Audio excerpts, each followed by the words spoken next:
Bienvenidos a Dermat, el podcast, un podcast que te ayudará a entender todo sobre la dermatología. Quédate a escucharnos. Familia Dermatos, bienvenidos a nuestro 8º episodio de Dermat, el podcast. Un podcast en donde exploraremos la especialidad de la dermatología y el impacto que tiene en nuestras vidas. Familia, estamos muy contentas de estar con ustedes. Recuerden que aquí estamos para transmitirles información dermatológica de calidad. El día de hoy hablaremos de la caída del cabello y del padecimiento más frecuente relacionado, conocido como alopecia. Yo soy Karen Román y estoy con la doctora Alejandra González, dermatóloga y directora médica en Dermat. Doctora, ¿cómo está? Qué gusto que está con nosotros. Muy bien, Karen, ya en nuestro 8º episodio, la verdad, estoy muy contenta de estar aquí porque estamos compartiendo conocimiento de verdad acerca de la dermatología y sus alcances. Doctora, este tema es muy interesante porque es un tema muy común en cada día, como que lo vemos más frecuente, pero vamos a iniciar con lo básico. ¿Qué es la alopecia? La alopecia es la pérdida de cabello, pero puede ser localizada o difusa, temporal, o sea que va a regresar ese cabello o que va a ser definitiva. Ok, esto es, pero vamos a ver, ¿a quién le afecta, doctoras? ¿A quiénes pueden tenerlo? Todos pueden tener, todos podemos tener pérdida de cabello, bien llamado o conocido como alopecia. Todos, hombres, mujeres y de todas las razas. Ok, todos podemos tenerla y hay una edad en la que normalmente aparece la alopecia o también puede ser... Depende. Por ejemplo, hay diferentes tipos de alopecias. Entonces, si yo tengo, ahorita vamos a hablar específico de cada una de ellas, pero por ejemplo, si yo tengo una que se llama alopecia areata, entonces puede presentarse desde la primera infancia. Niños muy chiquitos, no cuando nacen, pero sí en el kinder, por ejemplo, 5, 6 años, 4 incluso, pueden tener ya esta enfermedad. Pero si hablamos de otro tipo de pérdida de cabello, que es la alopecia frontal fibrosante, entonces hablamos de personas que tienen entre 45 a 50 años. Por otro lado, también está la alopecia androgenética, patrón masculino o femenino, que tiene un rango de edad medio. Más o menos entre los 28 a 30 años, los pacientes empiezan con una ligera pérdida de cabello que se va acentuando, pero piden auxilio o vienen a consulta ya cuando tienen 38, 40 años y ya está muy avanzada la enfermedad. Sí es posible tratarla, pero tenemos como una dificultad por los 10 años que pasaron entre que empieza y entre que acuden. Qué importante es acudir con los especialistas, ir con el dermatólogo. Pero a ver, doctora, escuchamos como varios tipos de alopecia. ¿Hay una clasificación de la alopecia? Sí, se divide generalmente en dos, o principalmente en dos, la cicatrizal y la no cicatrizal. Doctora, ¿cuál de estos dos tipos de alopecia es la más frecuente? La más frecuente es la no cicatrizal, más o menos ronda entre el 73% de todos los casos. Eso quiere decir que es la mayoría. Esta es la más frecuente. La no cicatrizal. Ok, doctor, entonces esta es la más común, pero si voy al tratamiento, ¿puede ser reversible? La alopecia no cicatrizal es la más frecuente y es transitoria. ¿Por qué es transitoria? Porque el folículo sigue viable. Mientras el folículo siga viable, entonces la posibilidad de salida del cabello es posible, digamos. Entonces va a ser transitoria. Ok, voy a poner como un stop porque estamos hablando de la caída del cabello, la alopecia, pero antes de saber si lo tengo o no tengo, doctora, para tenernos una idea en casita, la gente que nos está viendo, ¿cuánto cabello se nos puede caer que sea el promedio o lo normal día con día? Entre 150 a 200 cabellos. O sea, si son un buen número. Pero tenemos miles de cabellos. O sea, tenemos miles de cabellos. No llegamos a millones, pero sí tenemos miles de cabellos. Que se nos caigan entre 150 a 200 cabellos es algo muy insignificante, digamos. Sería como lo normal. Lo muy normal. Ok, doctora, bueno, ya sabemos que entre esa cantidad, pero cuando ya notamos, ya estamos en el espejo, en el cepillo, arriba del carro, y notamos una caída ya exagerada, ya podemos estar hablando que tenemos un padecimiento. Así es, Karen. Entonces, si una persona nota que se le cae el cabello, ya mencionábamos, más bien, más de lo que mencionábamos, que son más de 150 a 200 cabellos al día, es entonces cuando tienen que acudir a un especialista en el pelo. ¿Quién es el especialista en pelo? Pues el dermatólogo. Me encanta esta parte y voy a hacer así como, pongan atención, escuchen bien. Es importante cuando ya identificamos la caída excesiva de nuestro cabello ir con los especialistas, lo acaba de mencionar la doctora, con los dermatólogos, que son los especialistas en el cabello, y no seguir esos remedios caseros, doctora.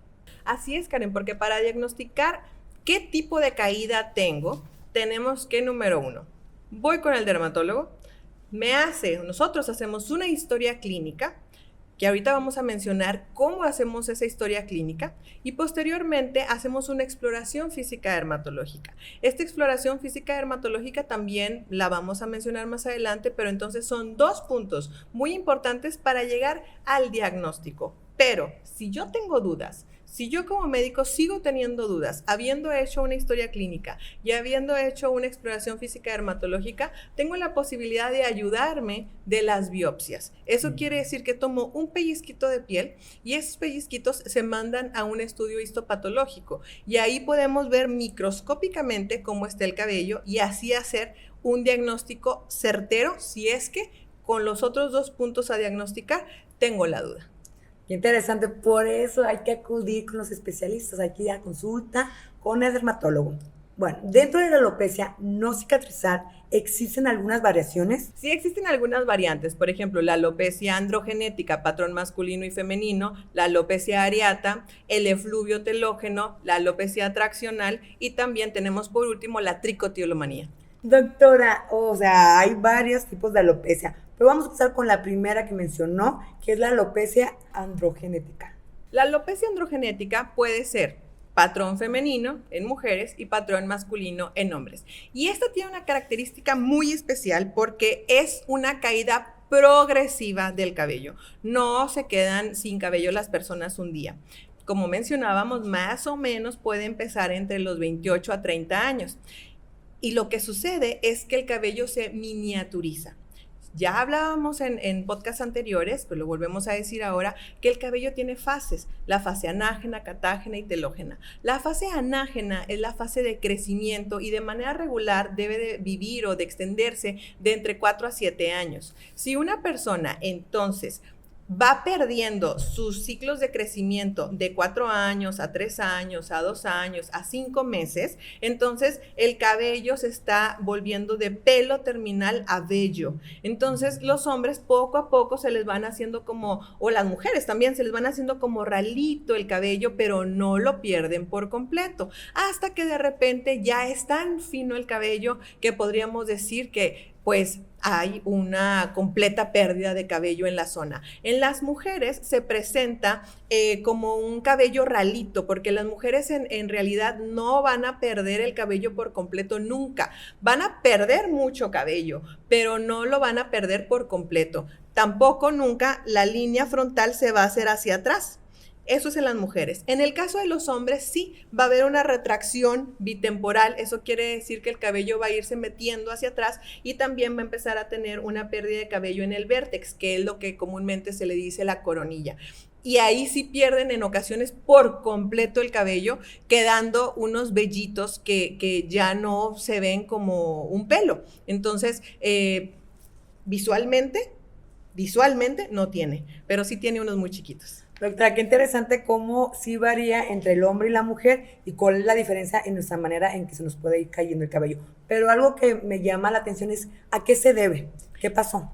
Tiene varios factores y se le conoce, tener varios factores es como tener, es un factor multifactorial. Eso quiere decir, por ejemplo, la herencia o genética, que vamos a suponer, si yo tengo una mamá, papá, tíos o abuelos, familiares cercanos que tienen poco cabello o cabello muy delgadito o ya conozco que tienen esta enfermedad, pues sería probable que yo también la tenga. Entonces es muy curioso porque a veces los pacientes, desde los 25 años, doctora, el cabello se me está cayendo y a veces no es evidente, pero ellos conocen que para allá pueden ir ellos. Entonces, como ellos saben que podría ser que su evolución natural sea hacia la de sus papás o tíos o alguien cercano a la familia, ya quieren atención desde el momento en el que ellos notan un poquito más de caída de cabello y está bien porque los podemos rescatar desde antes y cambiar el ciclo natural de lo que sería la enfermedad, o sea, detenerla.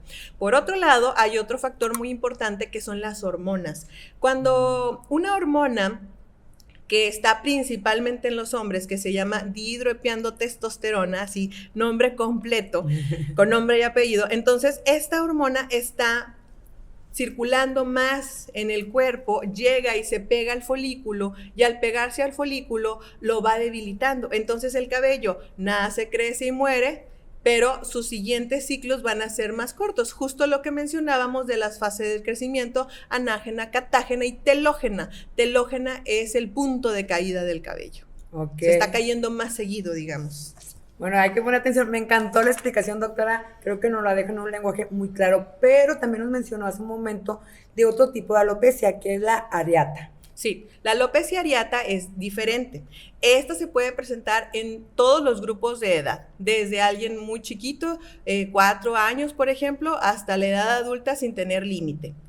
Esta enfermedad es completamente diferente porque es una enfermedad autoinmune. Eso quiere decir que el propio cuerpo está atacando a los folículos. Generalmente está relacionada con el estrés. Ahí va. Cuando nosotros nos estresamos, nosotros nos inflamamos. Y si tenemos una inflamación muy aguda, o sea, voy a poner ejemplos, un choque, una muerte, una pérdida o alguna situación que de manera muy, o sea, como tener un pico de estrés en la vida, entonces el cuerpo se inflama y esta inflamación circula por el cuerpo y eventualmente va y se pega a los pelos. Y esta inflamación empieza a ser tanta que los cabellos ya no tienen en dónde estar, entonces se caen. Y se caen por parches o por áreas muy delimitadas. A veces no son círculos perfectos, pero pueden ser óvalos, y estos óvalos pierden por completo, ahí sí, lo pierden por completo, mientras dure la inflamación. Entonces se considera que este tipo de alopecia es transitoria, mientras dure la inflamación. Cuando la persona baje estos niveles de estrés acompañados de nuestro tratamiento dermatológico, entonces la inflamación desaparecerá. Y si desaparece, el cabello vuelve a crecer. Ok, este tipo de alopecia puede presentarse en todas las edades y está relacionado con el estrés. Sí. Necesitamos poner un poquito de atención. Y se puede presentar en todas partes del cuerpo donde haya pelo. O sea, principalmente en la piel cabelluda, pero a veces son las pestañas, las cejas, las axilas, todo el cuerpo. Doctora, y ahora hablemos de qué es el efluvio telógeno. El efluvio telógeno es una pérdida de cabello más de la normal, o sea, es una pérdida de cabello de más de 200 cabellos por día. Y esta se relaciona con unos picos de estrés en el cuerpo, ya sean emocionales, por cirugías o traumatismos o por medicamentos. Voy a poner un ejemplo. Una persona que está después de una cirugía o después de un parto o tuvo un traumatismo como, no sé, un choque, por ejemplo, o también podría ser que está empezando a tomar medicamentos o le acaban de diagnosticar una enfermedad. Entonces, todos estos puntos o picos de estrés, ya sean del cuerpo, como la enfermedad crónica o como el posparto, o sean algo externos, como medicamentos o un choque o alguna pérdida familiar, entonces nos provocarán este aumento de caída de cabellos que decíamos que son de más de 200 cabellos al día. Generalmente esta pérdida sucede 3 meses después del evento. Ok, doctora, después de vivir esta situación o este evento que fue a lo mejor traumático, ¿cómo es esta caída? ¿Cómo se presenta? Mencionando y recordando cómo es que el cabello vive y muere, es fase anágena, crecimiento, catágena, reposo, telógena, caída. Entonces, el ciclo, si yo tengo un pelo que esté en el ciclo anágeno, quiere decir que está viviendo. Ejemplo, está en su año 2 de vida, pero de repente hubo un evento estresante en el cuerpo, entonces rápidamente va a pasar de su año 2 a morir. En vez de lograr vivir los 4 a 7 años que iba a vivir, va a saltar rápidamente de fase anágena a fase telógena. Y entonces es donde viene toda esta caída. Por eso se llama efluvio telógeno, porque se está cayendo en la fase telógena. Qué interesante, doctora, cómo cada tipo de alopecia tiene su forma de caída, el rango de edades o el por qué viene eso. Pero al final nos mencionó 2 tipos de alopecia? ¿Nos puede platicar de ellas? La alopecia traccional se debe a jalar de manera constante desde la infancia, todos los días, el cabello. Por ejemplo, si una persona de repente se peina con el cabellito para atrás, es ocasional, es 1 hora, son 2 horas y está bien. Pero si de repente tienes este peinado constante, por ejemplo, las bailarinas que lo hacen todos los días desde la infancia, podrían, porque no todos los casos podrían perder cabello de la región lateral. Entonces se ve como la frente, digamos, pero en las partes laterales se hizo hacia atrás. Esa es la alopecia traccional. Por otro lado, tenemos la tricotilomanía, que es también muy interesante. Es jalar el cabello, encontrar un cabello interesante, porque no es cualquier cabello. De repente, para relajarse las personas, se buscan cabellos y hay uno interesante, no lo están viendo, lo están tocando y lo jalan.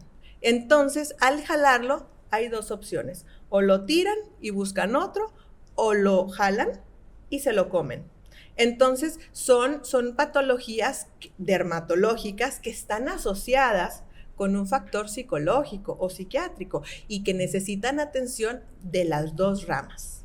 Okay, qué interesante que se une la dermatología con la psicología para tener estos 2 tipos de alopecia, especialmente en el último. En resumen, en este bloque hablamos de las alopecias más comunes, en particular de la alopecia no cicatrizar, que es reversible. Y recuerda que debemos acudir con el especialista, el dermatólogo, cuando observamos caída mayor a 200 cabellos por día. Así es, Karen. Por eso el cabello es algo que se debe monitorear de manera constante. Como bien decías, cuando una persona pierde más de 200 cabellos por día, entonces tenemos que prender las alertas y decir, algo está pasando aquí. Entonces, si nosotros vamos oportunamente con el dermatólogo, pues oportunamente también vamos a tener un tratamiento y de esta manera vamos a tener un freno en la evolución de la enfermedad y cambiar su curso y pues tener una evolución óptima. Y recuerden olvidar los tratamientos caseros o recomendación de amigo o amiga, porque el tratamiento es personalizado. Ahora sí, familia de dermatos, este tema es muy interesante. Quédate con nosotros hasta el final y recuerda seguirnos en todas nuestras redes sociales como @dermatmx. Pues seguimos con el tema. Doctora, ahora háblenos por favor de la alopecia cicatrizal. La alopecia cicatrizal es aquella en la que podemos perder el recrecimiento del cabello si no se trata oportunamente. ¿Qué sucede aquí? Nosotros tenemos folículos pilosos, o sea, tenemos donde crece el cabello, pero si aquí empieza a haber una inflamación que es tan intensa que esta intensidad me fibrosa los folículos, entonces ya no hay cómo crezca cabello por ahí. Ya esto se le llama alopecia cicatrizal. Perfecto. De esta hay 2 más frecuentes. Una es la alopecia frontal fibrosante y la otra es el líquen plano pilar. Entonces, doctora, esta alopecia es la más severa. Y si no se trata a tiempo, ya no es reversible, ¿verdad? Exacto, Karen, ya no es reversible. Si el folículo se fibrosó, el pelo no vuelve a salir y ya no hay cómo se vuelve a estimular el folículo porque ya no existe, se cicatrizó. ¿Cómo puedo identificar, doctora, qué tipo de alopecia cicatrizal es la que yo tengo? Fíjate, vamos a empezar con la alopecia frontal fibrosante. La alopecia frontal fibrosante es la retracción de la frente. Eso quiere decir, si yo tengo una frente que mide 4 centímetros, con el tiempo me va a medir 5 y 6 y 7 y lo que me alcance la vida para que el cabello se vaya para atrás. ¿Cómo es que sucede esto? Nosotros tenemos entonces, ya mencionábamos, pelos. Estos pelos nacen en un folículo. Viene una inflamación que empieza a cicatrizar el folículo. Al cicatrizarlo ya no hay crecimiento del cabello. Pero esto no sucede, de manera así como lo estoy diciendo en esta, no sucede en todas las alopecias por igual, las cicatrizales. Sucede diferente en cada una de ellas. En este caso se caracteriza en las mujeres, principalmente mujeres posmenopáusicas entre los 45 y 50 años. No exenta que también se presente en los hombres, ¿ok?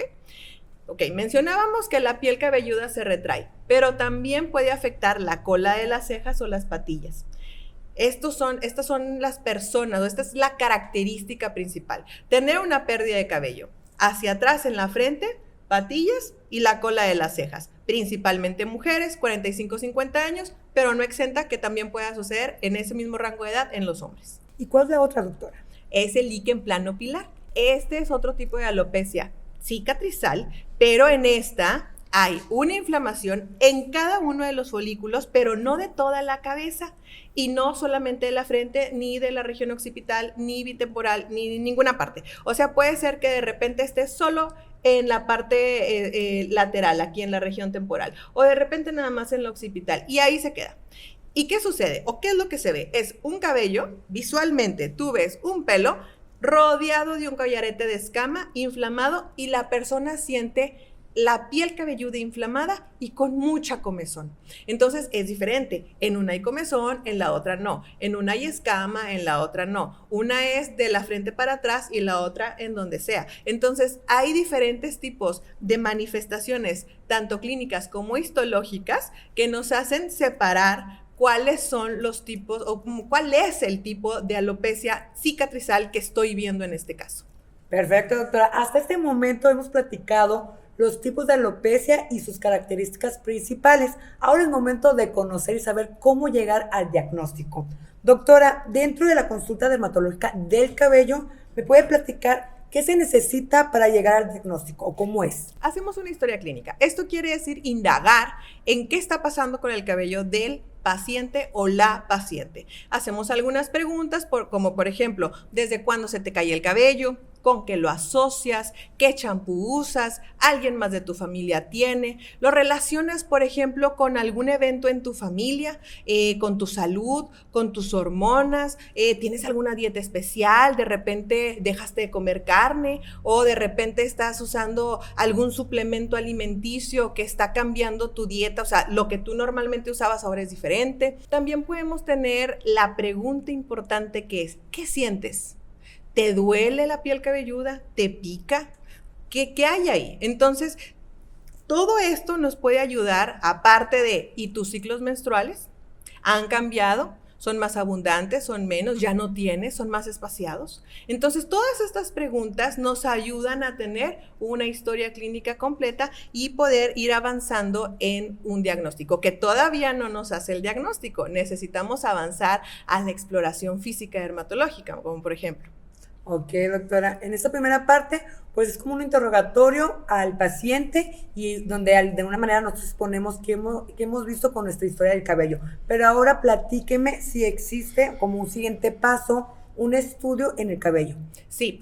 Ahí viene la exploración física dermatológica. La exploración física dermatológica consiste en este caso voy a ver al cabello. Nosotros en la clínica tenemos dermatoscopía y la dermatoscopía la tenemos manual o la tenemos digital. La parte manual es tener justamente un dermatoscopio, ponerlo en la piel y ver, pero solamente yo, qué es lo que está pasando con el cabello. Por otro lado, la dermatoscopía digital, que nosotros tenemos también y es muy avanzada, nos hace ver de manera microscópica el cabello. Puede llegar hasta 120 veces más de lo que el ojo a simple vista no ve. Eso quiere decir que nos hace ver el cabello de una manera milimétrica y nos ayuda a hacer mejores diagnósticos y a tomar fotografías, si es necesario, tomar fotografías e irlas evaluando con el tiempo. Por ejemplo, hay personas que queremos saber justo cómo está evolucionando, o sea, cómo es que antes tenía el cabello así y cómo lo tiene ahora así y cómo lo tiene así. ¿Para qué? Para tener una evolución de si va mejorando o teniendo algún cambio que necesitemos reivindicar.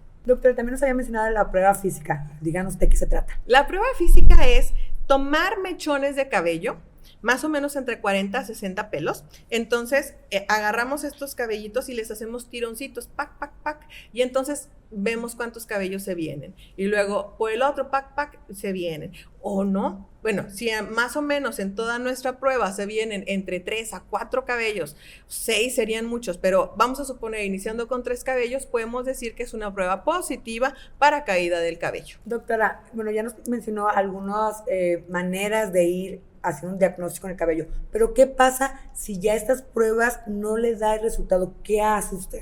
Sí, se pueden tomar biopsias. Idealmente en la piel cabelluda se deben de tomar 2 para una nos sirva para ver cómo está el cabello en la forma longitudinal y la otra nos sirva cómo está el cabello en la forma transversal. ¿Cómo nos puede ayudar? O sea, ¿qué es lo que vamos a ver? ¿En qué fase del cabello está el cabello? ¿O en qué fase está la inflamación? Si es aguda, si es crónica, si está en la parte de abajo del folículo, si está en el medio. Entonces, todo eso nos puede ayudar para hacer un mejor diagnóstico. Por otro lado, si yo tengo la duda de que el paciente pueda tener alguna alteración en sus nutrientes, entonces pedimos exámenes de sangre, de vitaminas, no todas, algunas, las que consideramos las más importantes o las más frecuentes en el proceso de caída de cabello. Pero si yo considero que tiene alguna alteración en la tiroides o alguna alteración hormonal, entonces pido justamente esos, un perfil tiroideo o un perfil hormonal. Todo va conectado, ¿no? El Todo diagnóstico con las preguntas del hormonal, pues vienen terminando en unión con el diagnóstico que ya se hace de manera física o de laboratorios. Ahora sí, doctora, pues ya una vez que usted identifica qué tipo de alopecia tiene el paciente, ¿cuál es el tratamiento? El tratamiento para estimular el crecimiento del cabello es diferente en los dos tipos, ya si es cicatrizal o no cicatrizal, pero técnicamente usamos un mismo, digamos, algunos mismos esquemas de tratamiento, pero que van a tener diferencias en dosis, en frecuencia, en la persona, porque no podemos dar lo mismo a un niño chiquito que a un adulto o a un adolescente o a una mujer que va a tener un bebé o que está en etapa de lactancia a un hombre. Entonces, tenemos que tener a quién le estoy dando el tratamiento, pero tenemos técnicamente unas mismas armas. Por ejemplo, podemos empezar con champús. Podemos continuar con lociones tópicas.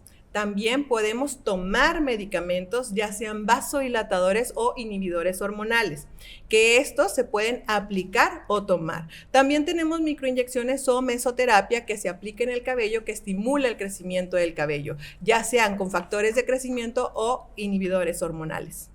Además, podemos tomar antioxidantes y estos antioxidantes nos ayudan a que esa fase anágena de la que hablábamos, o sea, el tiempo que vive el cabello sea más largo, porque lo está manteniendo joven al pelo. Entonces, pues los antioxidantes son muy útiles en el tratamiento de las alopecias. Por otro lado, también están los multivitamínicos. ¿Por qué? Porque si yo diagnostico que tengo un paciente con una deficiencia, entonces suplemento lo que está haciendo falta, entonces el cabello se me nutre y vuelvo a tener crecimiento.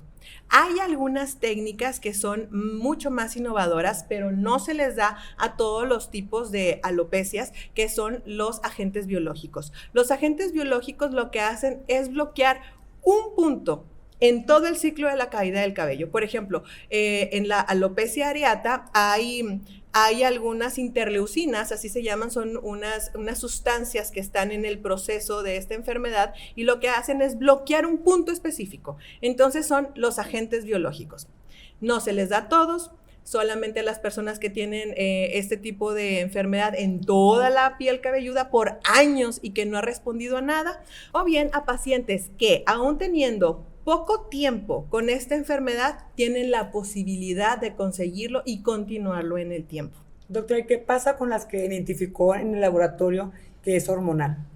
En las personas que tienen una alteración hormonal tenemos que tener también una dupla con los ginecólogos. ¿Por qué? Porque los ginecólogos nos ayudan a rebalancear estas alteraciones hormonales. Por ejemplo, ¿qué tal que la persona tiene quistes en el ovario o englobamos todo en un síndrome de ovario poliquístico y parte del síndrome de ovario poliquístico es la caída del cabello? Entonces, si nosotros hacemos un tratamiento en conjunto con ginecología, vamos a tener un resultado mucho más exitoso. Por ejemplo, también tenemos asociarnos con los endocrinólogos, porque si una persona tiene una alteración tiroidea, tanto para arriba como para abajo, o sea, un hipertiroidismo o un hipotiroidismo, entonces también voy a tener pérdida de cabello.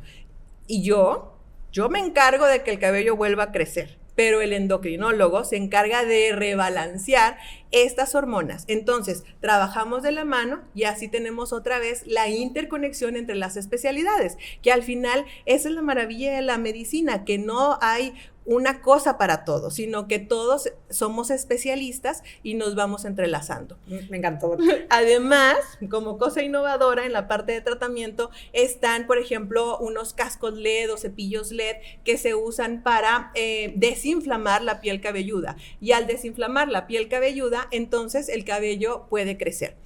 Esta es una terapia innovadora, no tan comprobada, porque nunca se ha usado en solitario. O sea, no hay una persona que diga, se me cae el cabello, voy a usar un cepillo LED y me creció. O sea, no es así, pero sí se puede usar acompañado de lo que dijimos anteriormente. Doctora, ¿y algún otro tratamiento que falte? Sí, nos faltan, por ejemplo, las inyecciones con esteroides, que esos esteroides pueden ser orales si la persona tiene un tipo de alopecia muy, muy intensa, o pueden ser inyectados. Por ejemplo, en personas que tienen la alopecia areata, en ellos lo que tenemos que hacer es desinflamar, porque recordemos, dijimos que había una inflamación ahí en el folículo. Entonces, si nosotros desinflamamos el folículo, pues entonces el crecimiento es más viable. Por otro lado, el trasplante capilar. El trasplante capilar es una técnica que existe desde la mitad del siglo pasado, pero se ha ido perfeccionando y ahora la podemos realizar en los pacientes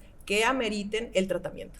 Ya tengo otras dudas, pero me voy a detener tantito solamente para mencionar esta parte de cómo el acudir con el especialista es importante porque se une con otras ramas de la medicina. Y particularmente en este punto es importante olvidarnos de los remedios caseros. Doctora, ¿por qué es diferente ir con el dermatólogo que hacer lo que fulanita hizo o la recomendación de hierbas naturales? ¿Qué pasa con esos remedios caseros a ir con el especialista? Los remedios caseros no tienen un aval científico y la medicina sí lo tiene. Pero vamos a empezar con lo que generalmente hacen los pacientes o las personas que tienen ese afán o esa idea de usar remedios caseros. Los remedios caseros principalmente son, yo tengo mi champú, le pongo aspirina, que es el ácido acetil salicílico, le pongo anticonceptivos, le pongo romero, le pongo, ¿qué más? Jengibre le ponen también, entonces todo eso lo mezclo, o nada más uso algunas cosas u otras, y lo que me va a formar es un nuevo champú mágico, que es de su remedio casero, que esperan que les estimule el crecimiento del cabello. Por otro lado, hay personas que, pues tal vez un poco en la desesperación, también empiezan a aplicarse, por ejemplo, tomate caliente o cebolla caliente o cualquier cosa que les diga alguien que no tiene un conocimiento médico. Al final de la historia, esto tiene dos caminos. Uno, no funciona. O dos, me provoca una dermatitis por contacto. ¿Por qué? Porque la piel cabelluda ni la piel del cuerpo está acostumbrada a tener un contacto con tomate caliente o con anticonceptivos o con romero o con jengibre. Entonces la piel se irrita por tener este contacto que no debería de tener. Bueno, doctora, nos acaba de aclarar este punto importante porque la vecina, la comadre, nos recomienda de repente estas recomendaciones caseras que no debemos de usar. Recuerden que los dermatólogos tienen investigaciones, trabajo y medicina de calidad para estos tratamientos. Ahora, doctora, hablando de los tratamientos indicados por el dermatólogo de manera personalizada, ¿cómo es? ¿Cuánto dura el tratamiento? Mira, por ejemplo, si es una alopecia cicatrizal, va a durar toda la vida. Si yo tengo una alopecia que es androgenética, patrón masculino o femenino, recordemos que esta tiene un factor hereditario o genético. Eso quiere decir, yo ya lo traigo, yo ya iba hacia allá, yo ya iba hacia perder el cabello. Entonces el tratamiento lo que me está haciendo es redireccionar el curso de la enfermedad y que en vez de que se me caiga, pues no se me caiga. Entonces, mientras yo tenga tratamiento, estoy bloqueando el transcurso de la enfermedad. Pero si yo decido dejar el tratamiento, entonces el cabello va a caerse. La respuesta en esta enfermedad de la alopecia androgenética, patrón masculino y femenino, es usar el tratamiento también toda la vida. Pero si yo tengo, por ejemplo, a la alopecia areata, entonces lo uso solamente el tiempo que yo tenga esa enfermedad. También, por ejemplo, en el efluvio telógeno, que es, yo tengo un factor estresante interno-externo, tengo la caída del cabello 3 meses después, corrijo y el cabello ya está. Entonces, hay algunas ocasiones, como mencionábamos, estas últimas dos que van a ser temporales y las otras que van a ser permanentes. Ok, doctora. Esto con el tratamiento, pero luego también pasa que la gente dice, ok, ya fui con el dermatólogo, pero me va a dar un tratamiento pues tomado o sea la indicación. ¿Hay mitos de tomar un tratamiento dermatológico? Sí, en este caso hay un mito que es meramente un mito, que es que los inhibidores hormonales como el dutasteride y el finasteride, ya sean orales o tópicos, pueden causar en los hombres impotencia sexual. Hasta el momento está completamente descartado y va a seguir siendo así porque se han hecho demasiados estudios y se ha comprobado que esto no es verdad. ¿Cómo se han hecho esos estudios? Estos estudios son, yo tengo, vamos a suponer, 40 hombres, a 20 les doy el bloqueador hormonal y a otros 20 les doy una pastilla que contenga azúcar, digamos, o nada, polvo, ¿no? Entonces, a lo largo del tiempo, los mido, digamos, un año, y luego medimos cómo se sintieron con la parte del desempeño sexual. Y no ha habido ninguna diferencia entre el grupo de estudio y el grupo control. O sea, digamos, entre los dos grupos que recibió tratamiento médico con el que recibió solo la pastilla con polvito, entonces no hay ninguna diferencia significativa. Así que la realidad es que úsenlo, si se los indica su dermatólogo, con confianza. Doctora, hablando pues de mitos y creencias, pues viene uno a la mente que creo que es la más común. La gente cuando tiene este problema piensa que la primera opción es el trasplante de cabello.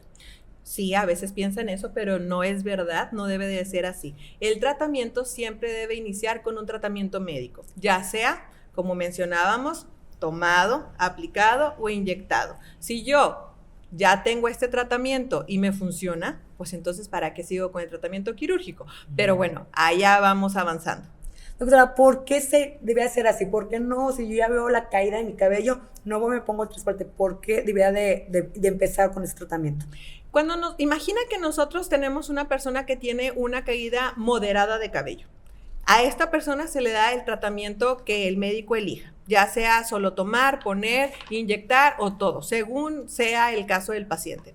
Y a los 6 meses, que es cuando se debe de hacer el corte de ¿me está funcionando el tratamiento o no? O sea, el tratamiento capilar no es al mes, ni a los 2 meses, ni a los 3, es a los 6 meses. Entonces, hasta los 6 meses yo puedo decir ya concretamente si el tratamiento funcionó o no.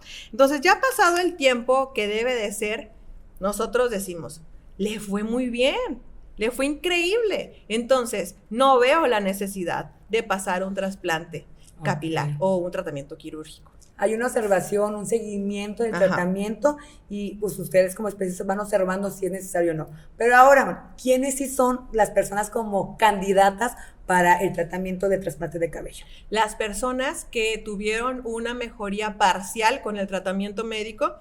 Y número 2, y muy importante, que sean pacientes comprometidos con el tratamiento, porque ya más adelante vamos a ir viendo que el tratamiento no acaba en la cirugía, sino se continúa a lo largo de la vida.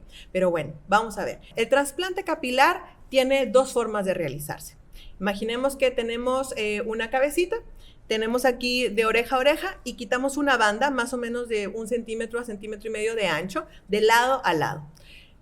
Esta tira, entonces nosotros vamos a ir haciendo familias de cabellos, de 3 a 4 pelos o de 1, según estén las familias, y vamos a tener, dependiendo del caso, vamos a suponer 2,000 unidades foliculares, o sea, familias de pelos. Ya tengo estas familias y acá no tengo pelo. Entonces, esta parte de acá se llama receptora, la parte de atrás se llama donadora. Entonces, la parte donante va a pasar a la zona receptora y estas familias se van a insertar en el punto en donde haga falta. ¿Cuánto? Lo que necesite el paciente, pero más adelante hablamos de eso. ¿Y cuál es la otra técnica, doctora? La otra técnica es que no tomas la tira, sino que tomas las unidades foliculares, así como piquetitos, digamos, o sea, muchos piquetitos. Y todos esos piquetitos directamente o sea, ya no pasas por el periodo de quitar la tira, limpiarla y ponerla, sino simplemente quitas y pones. Doctora, ¿y estas tienen un límite? O sea, ¿existe un número de solo 200, solo 400, solo 5,000? ¿Tiene un límite? Sí y no a la vez. Vamos a ver, si yo tengo un paciente que tiene poca pérdida de cabello, yo necesito ponerle aproximadamente 1,200 a 1,500 unidades foliculares. Si tengo un paciente que tiene muchísima pérdida de cabello hasta la coronilla, más o menos, entonces a lo mejor le voy a poner 5,000 o 5,500 unidades foliculares. Pero la cantidad que yo le ponga dependerá de la que la zona donante tiene para dar. Si yo tengo un paciente que tiene el cabello muy ralito de manera general, no hay cómo yo le saque 5,000 unidades foliculares de la parte donante si no las tiene. Entonces, también tenemos que hacer una personalización de cada paciente. Vamos a suponer, él necesita 5,000, pero no tiene 5,000 para dar. Entonces, si no tiene 5,000 para dar, tengo que ajustarme con a lo mejor 3,000 o 2,500, que es lo que él puede dar. Es una personalización. Volvemos a caer en lo que hemos mencionado casi en todos los capítulos, que el tratamiento es personalizado. Pero ahora, doctora, ya me lo hice, ya traigo el trasplante en mi cabello, ¿ya no se vuelve a hacer? O sea, ya no se me vuelve a caer el cabello, o sea, ya me lo hice y ya voy a estar bien. No. El trasplante capilar necesita un mantenimiento. Por eso hace ratito que me mencionabas o me hacías la pregunta de quiénes son los indicados para realizarme el trasplante capilar, la respuesta es el paciente que está comprometido con todo el tratamiento quirúrgico y médico. Eso quiere decir, yo termino la cirugía y continúo con mi tratamiento. Es como, voy a poner un ejemplo, es un trasplante en un jardín zacate. Yo pongo zacate, pero lo tengo que regar. Entonces, ¿por qué? Porque necesito que el cabello se quede ahí, necesito que crezca, que se mantenga, que se fortalezca. Por eso necesitamos el tratamiento médico posterior. Ok, y entonces cabe aclarar que cuando yo ya me hice el trasplante, ahí no se termina. Tengo que seguir tomando el tratamiento ya sea tomado o la indicación que el doctor me dé. Así es, Karen, no se debe de olvidar que el tratamiento quirúrgico acompaña a un tratamiento médico. Doctora, platíqueme, para que nos quede bien claro, ya conocemos todo el procedimiento, pero ¿quién lo hace? Debe de realizarlo un médico especializado en cirugía, o sea, que tenga un entrenamiento quirúrgico. Ya para cerrar, doctora, en el caso de la alopecia cicatrizal, ¿también el tratamiento es de por vida? Sí, hasta ahora sí, Karen. El tratamiento debe de ser de por vida. Esperemos que en el futuro existan otras nuevas técnicas de tratamiento para poder darle otro giro y que podamos no tener un tratamiento de por vida, sino solamente por un tiempo se soluciona y listo. Doctora, muchísimas gracias. Familia Dermatos, espero que hayas disfrutado demasiado de este capítulo, en particular con este tema de la caída del cabello, que hoy aprendimos mucho. Déjanos tus dudas y sugerencias en los comentarios. Doctora, por favor, sus recomendaciones finales. Bueno, hay que decir una cosa muy clara, Karen. Hay que entender muy bien al cabello. El cabello tiene vida y tiene una vida de 4 a 7 años. Fase anágena, catágena y telógena. Más o menos se nos caen 200 cabellos por día y si excedemos este límite de 200 cabellos, entonces estamos hablando de que algo está sucediendo en nuestro cabello.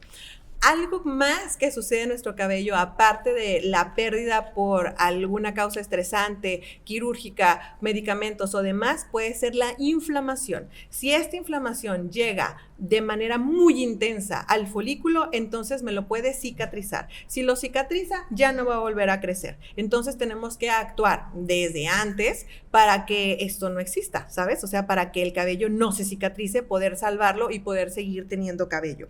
Por otro lado, es muy importante considerar que los tratamientos son médicos o médico y quirúrgico, pero nunca hay un quirúrgico sin un médico, ¿ok? Tiene que ser de los dos. Y si notas que hay una caída de más de 200 cabellos al día, entonces es momento de que acudas con el dermatólogo.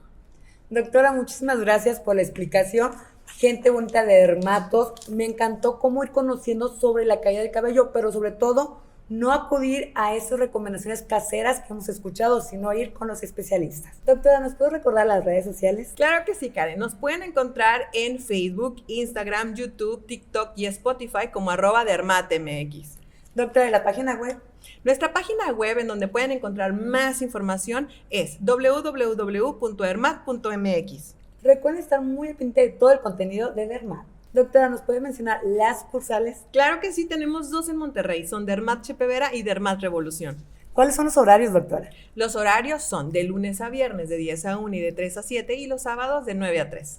Los teléfonos. Nuestro teléfono fijo es el 81 27 21 28 28 y nuestro teléfono de WhatsApp es el 811 57 999 44.